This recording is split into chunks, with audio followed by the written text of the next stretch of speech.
बहुत धन्यवाद। तो आज का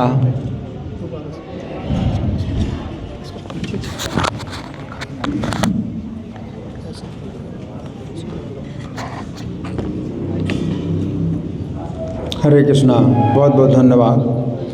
तो आज का जो श्लोक है इसमें अर्जुन ने प्रश्न किया, तो इसमें बहुत गुण है। भगवत गीता में बहुत बड़ा गुण है अर्जुन के प्रश्न। अर्जुन प्रश्न कर रहे हैं, है ना। तो भगवान की कथा में या भगवान के संदेश में अगर प्रश्न किया जाता है तो उससे फिर बहुत समझ में आता है। प्रश्न करना बहुत ज़रूरी है। अगर केवल सुना जाए, केवल सुनते रहें, हम प्रश्न ना करें तो विषय वस्तु समझ में नहीं आती। इसलिए गीता के चौथे अध्याय का 34वां श्लोक है। भगवान कहते हैं तद विधि प्रणिपातेन परिप्रश्नेन सेवया, कि उस ज्ञान को जो है तुम्हें प्राप्त करना चाहिए प्रणाम करके और प्रश्न करके और सेवा करके। तो तीनों बातें आवश्यक हैं। हमें समर्पण भी करना है और प्रश्न भी करना है और सेवा भी करना है। अगर मान लीजिए कि आप प्रश्न नहीं करते, समर्पण करते हैं और सेवा करते हैं, है ना, तो आपको ज्ञान नहीं प्राप्त होगा।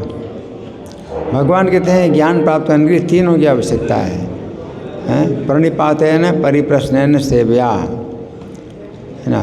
तो सेवा के द्वारा और प्रश्न के द्वारा और समर्पण के द्वारा तुम इसको प्राप्त करो, इस ज्ञान को प्राप्त करो, है ना। तो कुछ लोग ऐसे ही होते हैं कि प्रश्न करते ही नहीं हैं, और सेवा करते हैं, समर्पण करते हैं, प्रश्न कुछ भी नहीं करते।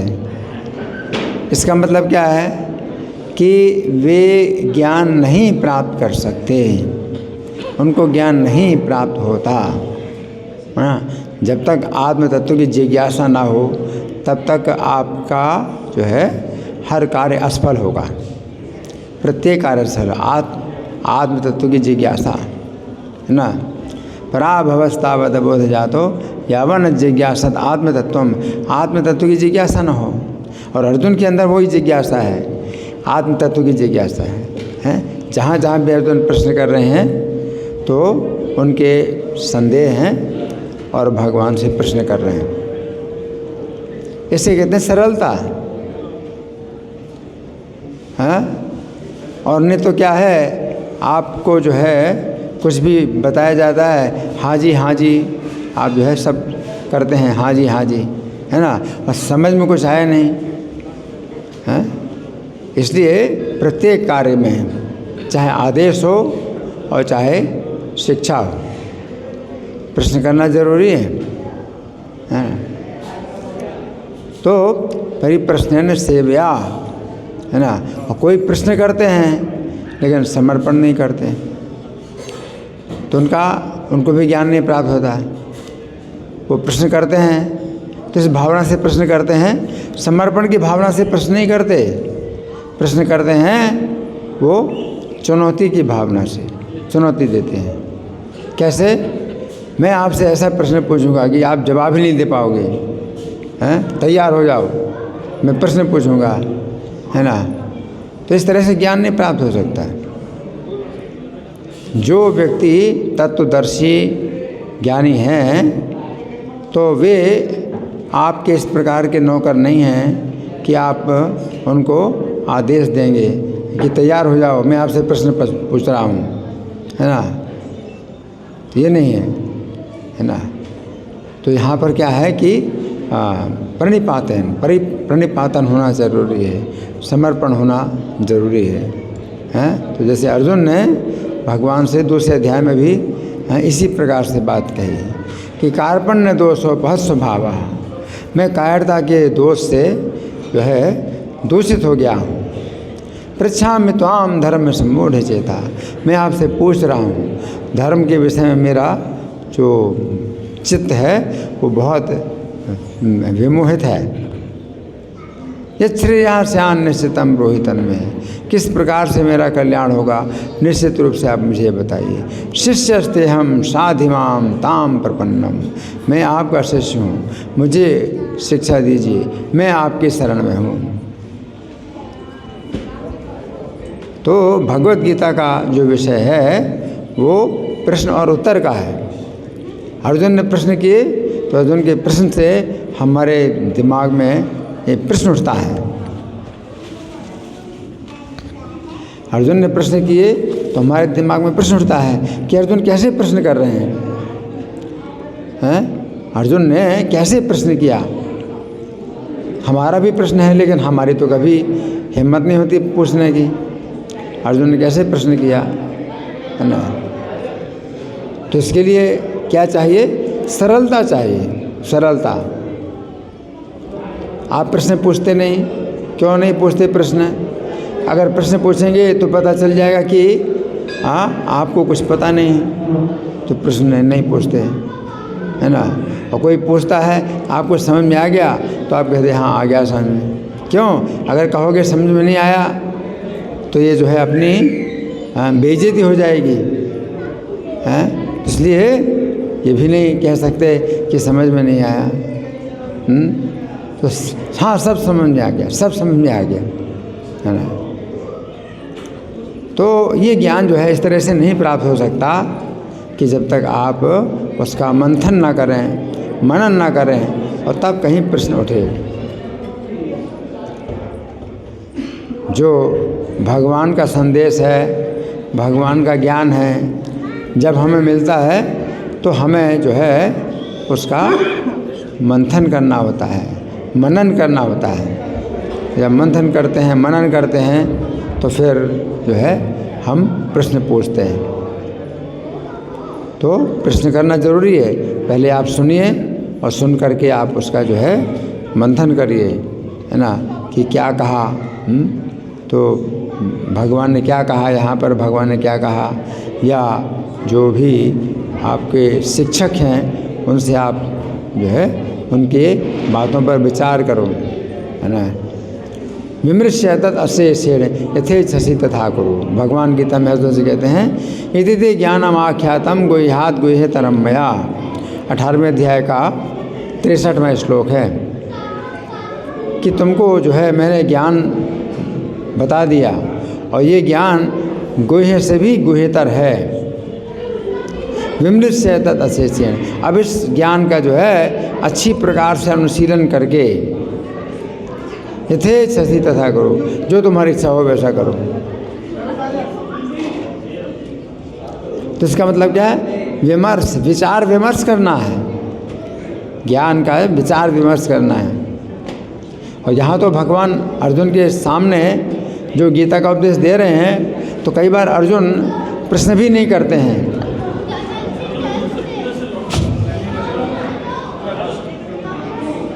कई बार अर्जुन प्रश्न भी नहीं करते हैं, उनके मन में प्रश्न उठता है। तो भगवान अंतर्यामी है, तो भगवान अर्जुन के मन के प्रश्न को जान करके और अर्जुन के प्रश्न का उत्तर देते हैं।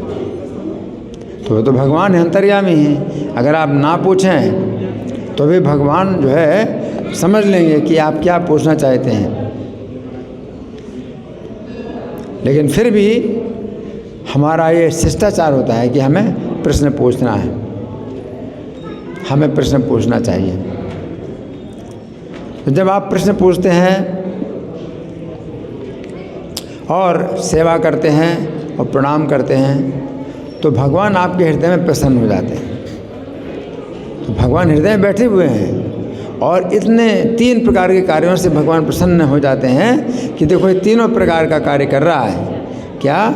समर्पण भी और सेवा भी और प्रश्न भी। तो भगवान प्रसन्न हो जाते हैं और भगवान प्रसन्न हो जाते हैं तो अंदर से ज्ञान देते हैं और उसको बाहर से भी ज्ञान मिल रहा है। प्रणाम, सेवा और प्रश्न 3 प्रकार के कार्यों से जो आध्यात्मिक महात्मा हैं, गुरु हैं, तो प्रसन्न हो जाते हैं, तो आपके प्रश्न का उत्तर देते हैं।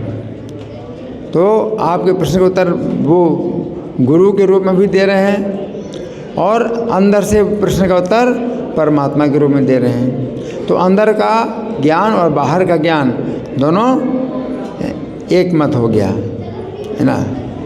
तो क्या होता है, समझ में आ जाता है।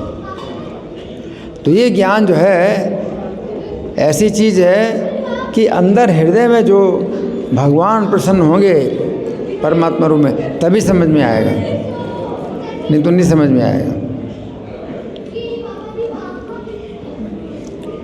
तो परमात्मा वही ज्ञान दे रहे हैं अंदर से, और बाहर से आपको जो है ज्ञान मिल रहा है प्रामाणिक गुरु के द्वारा, तब आपको समझ में आता है ना।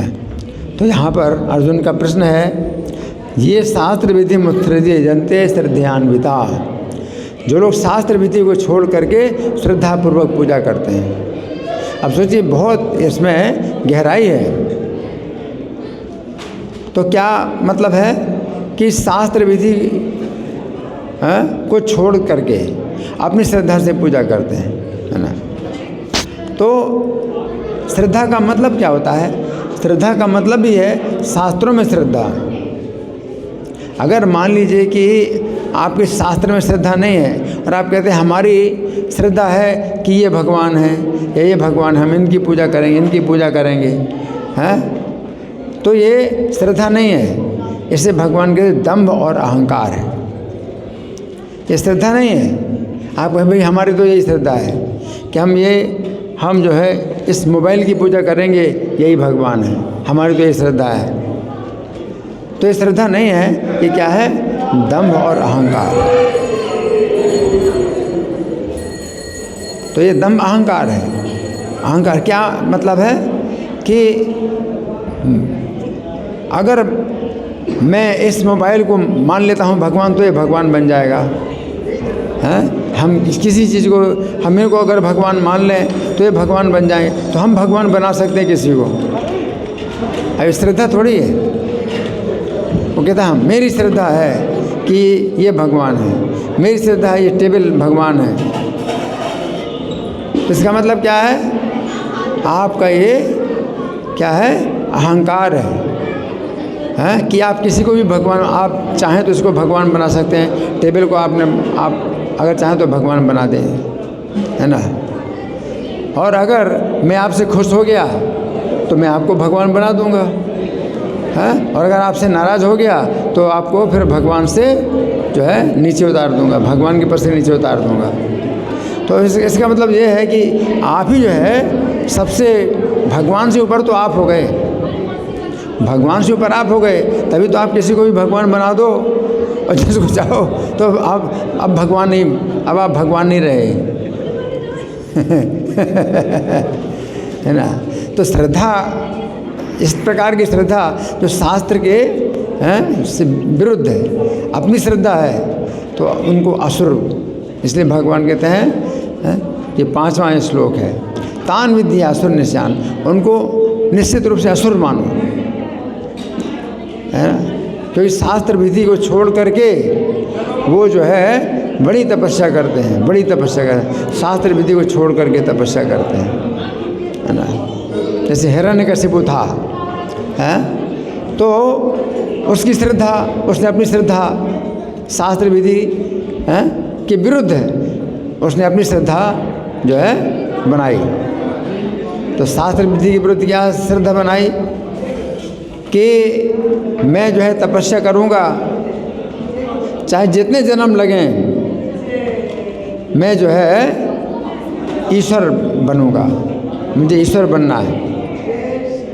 अब शास्त्र की विधि क्या है कि जीव ईश्वर नहीं बन सकता, जीव जो है कभी भी ईश्वर नहीं बन सकता। जैसे जुगनू, हाँ, कभी सूरज थोड़ी बन पाए, जुगनू कभी सूरज थोड़ी बन जाएगा। तो जीव आत्मा जो है कभी भी ईश्वर नहीं बन सकता। लेकिन हिरण्यकशिपु ने क्या सोचा, ये मेरी श्रद्धा है कि मैं ईश्वर बनूंगा, मेरी श्रद्धा है, मैं तपस्या करूंगा, तपस्या के द्वारा ईश्वर बनूंगा। हाँ, अब ईश्वर बनूंगा, अब ईश्वर कौन है? तो अब शास्त्र कहते हैं कि ईश्वर तो विष्णु ही जो है परम ईश्वर हैं, शंकर हैं, ब्रह्मा हैं, वो उनके नीचे हैं, विष्णु ही जो है सर्वोच्च हैं, सबसे ईश्वर हैं। लेकिन नहीं, मेरी श्रद्धा है कि विष्णु ईश्वर नहीं है, ब्रह्मा जी ईश्वर हैं, मुझे ब्रह्मा का पद पाना है, ब्रह्मा का पद ही सबसे बड़ा होता है, तो ये मेरी श्रद्धा है। तो इस प्रकार से जो है जो करते हैं तो वो जो है असुर होते हैं, और उनका ये श्रद्धा नहीं होती है, उनका दंभ और अहंकार होता है ना। कर्ष्यंता शरीरथम, और फिर अपने शरीर को बहुत कष्ट पहुंचाते हैं। तो हिरण्यकशिपु ने तपस्या की, तो कैसी तपस्या की कि पैर के एड़ियों के ऊपर खड़े हो गए, पंजों के ऊपर खड़े हो गए, और दोनों हाथ ऊपर उठा करके और जो है दृष्टि ऊपर की तरफ कर, दोनों हाथ ऊपर उठाए और ऊपर, इस प्रकार से जो है शरीर को उन्होंने कष्ट दिया, है ना।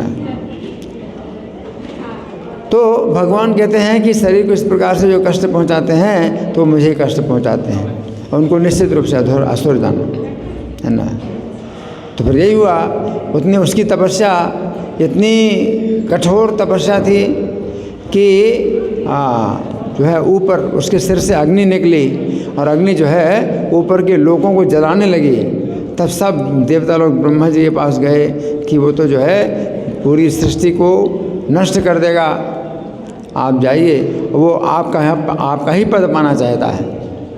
तो ब्रह्मा जी जब ब्रह्मा जी आए वर देने के लिए, अब वो कैसे कहे कि मैं आपका पद पाना चाहता हूँ, क्योंकि अगर ब्रह्मा जी हैं पहले से पद में है ना, और उसने ये भी माना है कि ब्रह्मा का पद जो है परमानेंट होता है ना।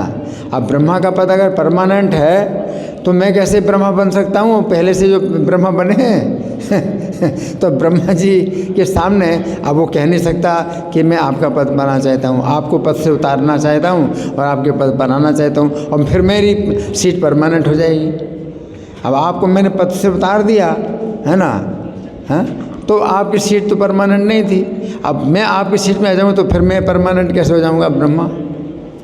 तो इस प्रकार के जो असुर लोग हैं अपनी बातों से अपनी बात को काटते हैं, है ना, तो उनमें सत्य होता ही नहीं, न सत्यम तेषु वेदते, है ना। तो यही चीज़ है कि ऐसे बहुत लोग होते हैं जो अपनी श्रद्धा से जो है वो मान लेते हैं कि भाई हम इनको भगवान मानते हैं, हम इनको भगवान मानें तो ये भगवान बन जाएगा। तो हमारी शक्ति इतनी है, हमारी श्रद्धा इतनी ज़्यादा है कि जो भगवान है उसको हम भगवान बना देंगे, वो भगवान बन जाएगा। अब मेरी श्रद्धा से जो है वो भगवान बन जाएगा, है ना। तो ये चीज़ नहीं है। भगवान कौन है, कैसे हैं, आपको जानने की कोशिश करना चाहिए, है ना। तो भगवान पहले से हैं, उसमें आपको भगवान बनाने की ज़रूरत नहीं है, ना आपको भगवान बनने की ज़रूरत है, ना आप भगवान बन सकते हैं, ना आप किसी को भगवान बना सकते हैं। जो भगवान पहले से हैं और वो कौन है, कैसे हैं, आपको जो है तत्व से वो जानना पड़ेगा। अपने जो है वो अटकलबाजी नहीं लगाने हैं कि नहीं हम तो ये चाहते हैं कि भगवान ऐसे हैं, हम वो चाहते हैं। भगवान जैसे हैं, जो भी हैं, आप उनको उसी प्रकार से मानो और उनके शरण लीजिए। तो ये जो है तरीका होता है। धन्यवाद। ग्रंथराज श्रीमद् भगवद गीता की जय, श्रील प्रभुपाद की जय।